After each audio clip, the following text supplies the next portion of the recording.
Olá, muito bom dia. Estamos na nossa sequência de devocionais no livro de Jó e espero que você esteja a gostar. E como eu peço, se você está a gostar, então não custa nada deixar aqui um comentário, deixar um like e compartilhar também com seus amigos este devocional, que espero que possa ser realmente útil e transformador na vida de todos nós. Assim como foi no meu, não é? O livro de Jó é um livro que me chama muita atenção, por isso eu quis compartilhar com os amigos e irmãos este livro tão maravilhoso. E hoje nós estamos então no capítulo 8. Chega o segundo amigo, né? Vamos dizer, o segundo amigo de Jó. E ele então apresenta as suas considerações, as suas ponderações, porque é que Jó estava a passar por aquilo. Eu penso que este amigo, né, este homem, que aparentemente era o mais novo entre eles, os três, ele é meio duro na sua fala. Nós precisamos ter cuidado com isso. Vamos ao texto? Diz assim a palavra do Senhor. Até quando você vai falar deste modo? Suas palavras são um grande vendaval. Acaso Deus torce a justiça? Será que o Todo-Poderoso torce o que é direito? Quando seus filhos pecaram contra ele, ele os castigou pelo mal que fizeram. Mas se você procurar a Deus e implorar junto ao Todo-Poderoso, se você for íntegro e puro, ele se levantará agora mesmo em seu favor e o restabelecerá no lugar que por justiça cabe a você. O seu começo parece modesto, mas o seu futuro será de grande prosperidade. Pergunte às gerações anteriores e veja o que os seus pais aprenderam, pois nascemos ontem e nada sabemos. Nossos dias na terra não passam de uma sombra. Acaso eles não o instruirão, não lhe falarão, não proferirão palavras vindas do entendimento? Poderá o papiro crescer senão no pântano? Sem água cresce o junco? Mal cresce e antes de ser colhido seca-se, mais depressa que qualquer grama. Esse é o destino de todo o que se esquece de Deus. Assim perece a esperança dos ímpios. Aquilo em que ele confia é frágil. Aquilo em que se apoia é como teia de aranha. Encosta-se em sua teia, mas ela cede. Agarra-se a ela, mas ela não aguenta. Ele é como uma planta bem regada. Ao brilho do sol, espalhando seus brotos pelo jardim, entrelaça as raízes em torno de um monte de pedras e procura um lugar entre as rochas. Mas quando é arrancada do seu lugar, este a rejeita e diz, nunca vi. Esse é o fim de sua vida, e do solo brotam outras plantas. Pois o certo é que Deus não rejeita o íntegro, e não fortalece as mãos do que lhe fazem o mal.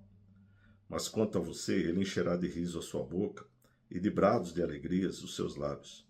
Seus inimigos se vestirão de vergonha, e as tendas dos ímpios não mais existirão. Muito bem, este é então o argumento apresentado por Bildade, né?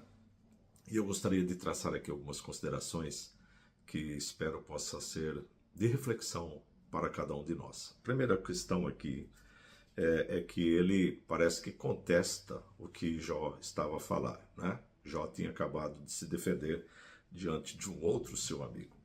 E agora aqui, este amigo, ele fala algumas verdades, mas ele está colocando essas verdades de uma maneira equivocada, de uma maneira errada e no tempo errado. Percebam que ele fala coisas aqui e que ele não sabia. Nós o sabemos porque nós começamos a ler pelo capítulo 1, em que Deus diz a Satanás, vistes ao meu servo Jó, homem íntegro e justo. Nós ouvimos isso. E também nós sabemos que Jó tinha muito cuidado com seus filhos, e nós vimos ali algumas características e caráter dos seus filhos. Então percebam, primeiro ele faz uma acusação grande, ele diz assim que as palavras de Jó são como um vendaval, né? São palavras fortes, mas que não leva a nada, né? São palavras, um grande vendaval, ele quer dizer isso, né? Essa expressão, são como um grande vendaval, diz, assim, são barulhentas, fazem muito coisa, mas são vazias, não tem conteúdo, não tem nada. Isso é terrível quando alguém se dirige a um amigo e diz uma coisa dessa. Primeiro nós devemos ouvir as expressões dos nossos amigos e tentar ajudá-los. Mas não é assim, muitas vezes, que se ajuda, né? Devemos entender que em momentos de aflição, muitas vezes falamos coisas desconexas, né? E aquele que está a ouvir deve ter a noção real de que isso é possível. Uma outra coisa que ele faz aqui, ele acusa os filhos de Jó. Isso também é terrível, né? Ele diz, quando os seus filhos pecaram contra Deus, ele os castigou pelo mal que fizeram. Nós não percebemos aqui grandes pecados, né, apontados, né, que os filhos de Jó fizessem contra Deus. Nós vemos uma família muito equilibrada. Nós vemos filhos homens que chamam as suas irmãs para as festas. Nós vemos Jó orando e clamando pelos seus filhos, né? Nós vemos tudo isso. E nós sabemos que tudo isso que aconteceu na vida de Jó foi uma permissão de Deus, mas que foi através da ação do diabo, ação de Satanás. Eu volto a dizer, nós sabemos, conhecemos a história do texto, os amigos não sabiam o que estava a se passar. Os amigos olham o entorno, né? Esta é uma outra questão que nós precisamos ter cuidado. Muitas vezes nós não sabemos o que se passa numa pessoa, ou o que se passa numa vida, ou numa família, e julgamos sem conhecer, entender exatamente o que é que se passa ali. Precisamos ter muito cuidado com isto. Uma outra questão é que ele começa a falar sobre a vida, né? Sobre como que funciona a vida, né? Passageira, né? A vida é como ele cita aqui um papiro, né? Se não tiver água, ele não cresce. Ele vai falando sobre certas coisas, né? E ele diz algumas verdades. Por exemplo, esse é o destino de todos que se esquecem de Deus, né? A destruição, né? Assim perece as esperanças do ímpio, em que ele confia. Aquilo, em que ele confia é frágil. Aquilo em que se apoia é como teia de aranha. É o que ele está a dizer, que o ímpio, que não tem Deus para buscar sua força, para se agarrar a ele, é como uma pessoa que busca sua força numa teia de aranha. Ela pode ser bonita, ela tem uma, né, nós olhamos uma teia de aranha bem construída, e ela é linda, é bonita, né? E até pensamos que aquilo pode suportar. Nós vemos a aranha andar ali, nós vemos as presas da aranha ali na teia, e nós achamos que aquilo pode ter alguma resistência. O que ele quer dizer? Que aquele que não tem Deus, né, é como se apoiar numa teia de aranha, né? Não resiste, né? Não resiste. Isso é uma verdade, né? Nós devemos buscar a Deus em todo momento, devemos ter a nossa força em Deus, Ele é a nossa força, Ele é a nossa esperança. Isso tudo está certo, né? Mas a forma como ele está a dizer que Jó não fazia isto.